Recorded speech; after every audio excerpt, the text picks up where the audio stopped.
नमस्कार श्रोत्याहो, हरिपाठातील 24व्या अभंगाचा अर्थ आपण पाहणार आहोत. आधी 24वा अभंग पाहू आणि मग त्याचा अर्थ.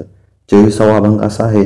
जप तप कर्म क्रियाने धर्म सर्वागटी राम भाव शुद्ध न सोडी रे भाव टाकी रे संदेहो रामकृष्णी टाहो नित्य फोडी जात वित्त गोत कुळ शिव मात भजे का त्वरित भावनायुक्त ज्ञानदेवा ध्यानी रामकृष्ण म्हणी वैकुंठ भुवनी घर केले. संत ज्ञानेश्वर महाराज पहिल्या चरणात म्हणतात की हरिभक्तीसाठी आपण जे जप तप करतो किंवा कर्म करतो, इतर नियम पाळतो किंवा इतर क्रिया करतो, हे सर्व करत असताना परमात्म्याविषयी मनात शुद्ध भक्तिभाव पाहिजे.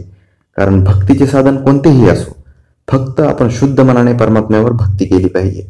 मनातील सर्व संशय चिंता सोडून देऊन खऱ्या भक्तिभावाने आणि शुद्ध मनाने रामकृष्ण नावाचा टाहो आपण नित्य फोडला पाहिजे. म्हणजे आपल्या मनामध्ये सतत रामकृष्ण यांचे नाम असले पाहिजे. तुमची जात कोणतीही असो, गरीब असो अथवा श्रीमंत, कोणतेही गोत्र असो, तुम्ही ह्या सर्व गोष्टींना बाजूला ठेवून आपण परमात्म्यावर शुद्ध भावनेनेच भक्ती केली पाहिजे. चौथ्या चरणात संत ज्ञानेश्वर महाराज म्हणतात की माझ्या ध्यानात आणि मनात फक्त आणि फक्त रामकृष्णच आहेत आणि अशा ह्या भक्तीमुळे मला वाटतंय की मी आता वैकुंठातच माझे स्थान निश्चित केले आहे. श्रोत्याहो, वैकुंठ म्हणजे आत्म्याची अशी अवस्था ज्यामध्ये आत्मा जीवन आणि मरण अशा अवस्थेतून मुक्त होतो.